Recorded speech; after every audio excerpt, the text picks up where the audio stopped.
have any kind of toilet paper, and I'm like, I don't have any. Everybody no. Little did you know I was testing you. Inferior. She's telling me I'm inferior. 嗨，大家好，大家好，我是来自美国的崔璀璨。大家好 I'm Susan, and I'm Tristan's mom. That she is. This is really cute. Not sponsored. It's tea. And so we have a little tea party going on today. We just kind of hear it together. We have some pineapple cakes. 我妈妈总共住在台湾差不多2年了。我住在台湾的时间大概有6年多了。所以我们可能在各种方面受到一些台湾文化的影响，台湾社会的影响都有可能。所以我们今天要聊聊看，是不是我们2个都有被台化 You got that? You were in Taiwan for 2 years approximately. I've been in Taiwan for three times as long, about 6 years. So, including the hand gesture that I made. 6 years. There are some ways we've been influenced. Formosanized. I just want to say, we didn't plan this.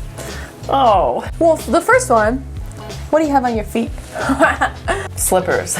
Take one off and let's show them. Well, okay, yours aren't exactly slippers. These are obviously slippers. That's how I use these, though. Yeah, but they're your indoor shoes, right? Yeah, I don't wear them anywhere else. Yeah. In the US, it's very common for people to just walk right in their house in their outdoor shoes. Sometimes you'll step into somebody's house, and I mean, the polite thing to do is say, would you like me to take off my shoes? At my sister's house or my aunt's house, they both told us recently going over there, oh no, just keep them on. And it's like, but your house, the floors, they're so clean. Something feels wrong about it now. For me, I didn't used to change my shoes indoors. It's like not a clean thing because I don't clean my floors here. You do. It just feels like you're at home when you have slippers on. Have you always done that? No. Let us know in the comments below whether or not you wear slippers in the house. When I was growing up, I only had really one friend where we had to do that, and it was always kind of seemed a little like they didn't trust me because it was such an uncommon request. I will say that it isn't unheard of. Like, it does happen. I've had friends who are completely American and who just choose to ask people to take their shoes off when they get inside. But it has been like an awkward thing. I guess where we are specifically in Nebraska and the people who we've been surrounded by, we can only represent what we know, right? Yeah. Every once in a while, when you go into somebody's house, you like walk in and you're like all over the place, and they go, oh, can you take your shoes off for me and put them by the front door? And you feel bad. So then you develop the habit, I guess, of asking, like, oh, would you like me to take my shoes off? That way, you're not the bad person who walked all over in your outdoor shoes. Well, have some of your tea. Okay. This is 高山茶. It has a nice flavor. It has a nice flavor, yeah. Why don't we crack open a snack, too? They smell good. They're cute. Little did you know I was testing you. I was testing you. You still have no idea what I'm talking about, do you? No. What did I do? I wanted to see whether or not you would use the packaging on your fingers. It's smart. Oh, hey, Kiska. So 6 years, 3 years. First time I went to Taiwan, God knows what I was eating. It might have been like 葱油饼 or something. Can you imagine me touching the 葱油饼 with my fingers? And people who saw it in Taiwan were like, what? Horrified. What are you doing? They're like, use the paper and the plastic bag. I took note that most people use whatever packaging they can to, create a barrier between their fingers and the food. It's smart. It's a little bit cleaner. It's more sanitary, I think. I remember after a year in Taiwan, I got back to the US. I saw somebody eating Subway, and they laid the paper out flat, and then they just picked it up with their hands. And I was thinking, this is like definitely the inferior way to eat a sandwich. And having all the stuff fall out while you're eating, how maddening. Inferior. She's telling me I'm inferior. It's kind of stupid. It's not like only people in Taiwan do this, but it is different. That's a finer detail than of things I really think of. You know what I mean? Yeah, you think of, I just randomly thought of that too. Another thing I thought of, I got back, I think, from my 2nd year or 3rd year in Taiwan, and I was walking around the university I was studying at. I was in a hurry, and I had some kind of like breakfast with me, like a toaster strudel or a Pop-Tart. I didn't have any time, so I just walked while I ate. And I walked to my class, and I got like a significantly larger amount of looks.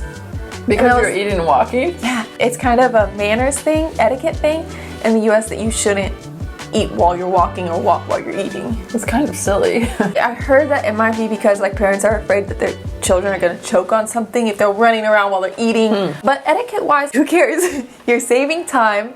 You're physically capable of not choking and dying while you're, you know. Made me think people in Taiwan do it more often.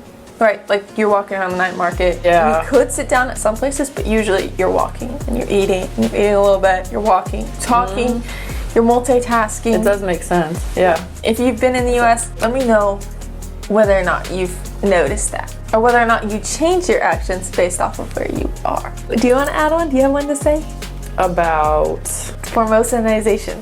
I think one thing is the drinking water or other beverages that are not cold. Because you get really used to not drinking cold beverages. You know, in Taiwan, I'll do the hot water thing too. Okay. I don't like drinking water. I hate water. Water tastes gross to me. But one thing I found is that warm water or like hot water is much more acceptable. When you ask for water here, it's like they'll definitely give you ice cold water. You'll definitely get cold, yeah. I don't know the exact thing, but like if it's that time of year month, I know some girls will be like, oh, I shouldn't have like cold drinks. Yeah. And I've never heard of that in the US. Everybody says, Yeah. You didn't hear it until you were in Taiwan. Right. No, I'd never heard it. Yeah. I wonder if there's a science to it. Our teacher was asking us one day, your living situation, your landlord, you have 3 things go wrong. Which is the most serious? I don't think any of us picked the one that our teacher said was right, which was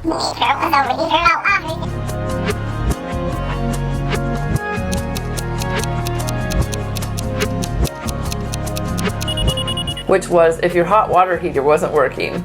I'm like, I don't know, like I can get by if I had to take a cold shower. She was like horrified that I would say such a thing. I thought having, you know, my electricity go off would be worse, but not in her opinion. Do you know the word 保养品?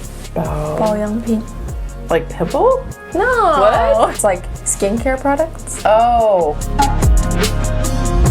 I remember you telling me that one of your teachers at ICLP was like, you're not using skincare products? And then she brought you a bunch of samples or something because she was so worried about you that, That's true. I forgot about all the samples she brought me. My teacher said you stop aging from the time you start using 保养品. She thought it was really important, so she brought me a bunch of stuff. A lot of people in the US would slap on like lotion and wash their face, like a deep clean. Right. But as for anti-aging when you're younger, people are like, don't need it.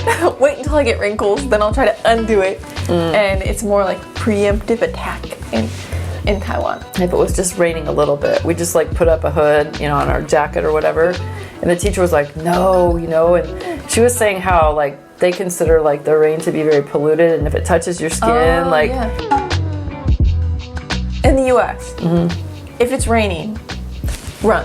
Run to the car, run to the building, you'll be fine. That's the general consensus in Nebraska. I had that cute video of Dad. Please, Mary Poppins. Thinking he's Mary Poppins while like running or walking with an umbrella because it's like kind of out of the ordinary. What I heard people say in Taiwan before when I was just trying to like, you know, put a hood on. I don't care if my hair gets wet, it'll dry. They say like it's like acid rain. And that you'll go bald if you like get too much on your head. I don't want to go bald. There's another one. Literally last night, we are sitting down to have some noodles, and my mom goes, well, are you just gonna use a fork? And I'm like, well, yeah, that's what they gave us, forks. I didn't think too much about it, like weird question, whatever. And then she, like I see her sitting down with chopsticks, eating her noodles. I'm gonna add this in the video. What, me? She went and got a pair of chopsticks. I can't do certain things without the chopsticks now. And I think it actually tastes different to me. Oh. I think it hits your mouth at a little different place or something. I made myself practice before I was to come visit you. I would argue that chopsticks are the superior eating utensil. For most things, it is better to use chopsticks. For example, salads. Oh my god. If you have a fork and you have a piece of salad that's stuck to the bottom of your plate or your bowl. Oh, you Good can't. luck with a fork. You can pitch it together with Right. chopsticks. Sound off in the comments which is the superior utensil. Hello. Oh, you cute pie. Anything else you've thought of? Oh, there is one kind of cute little thing that I realized after I came back the very first time. I was talking to one of my friends at work, and she was telling me a story, and then I found myself going, And then she, all of a sudden I just saw her look at me so funny, and I didn't realize I'd picked this up. In Japan too, there's, I would say even more of that. Like, it's just like to acknowledge or let the other person know that you're still listening. But to a lot of English speakers, like in the US, it just sounds like you're interrupting. I was actually just watching a body language expert, and he was watching an interview with someone. Will you stop? And he said, I'm not sure what that was. It wasn't really a and it wasn't an it was just sort of an It feels polite to just like like you're in agreement, you're listening, you care. I have another one. Well, you carry. And that would be mid-sentence. And that would be something to do with tissues. Do you have anything that comes to mind when I say tissues? Yeah, I don't go anywhere without a pack of them now. Yes, that's exactly what I wrote down. There's no, it's ingrained. You don't want to be caught somewhere without tissues. So I never carried a pack of tissues with me around at all. Even when I had a cold, didn't carry a pack of tissues with me. It's one of the first things I realized about people. Like, everyone, especially all the girls, would always have a pack of tissues with them. If I was drinking something and it leaked out outside, oh, here you go. They're always prepared. Yeah, when I came to visit you that first time, we went somewhere. I think we're at a park, and there was a big line for the bathroom. They didn't have any kind of toilet tissue, toilet paper, nothing like that. And I was like, well, what are you supposed to do? And you go, well, you bring your own. And I'm like, I don't have any. How does everybody know then? You go, they just know. People in Taiwan tend to, like, even when it's hot outside, but because it's January or because it's December, people like wear goose down coats. Yeah. So you'll see a lot of like foreign people during those months like wearing tank tops and shorts, and they're like, I don't care, it's hot. No, I definitely dress to the temperature. I'm not gonna wear a coat because it's winter. In the US, it's like, if you can stand it, then go ahead. Nobody's gonna say like, you need to put on pants or something. People will be like, dang, you can wear shorts? I think that sums it up for this one. We're gonna finish our tea, finish our pineapple cakes. Not all of them. This dude here says bye. Oh yeah. 记得订阅按赞。记得订阅按赞。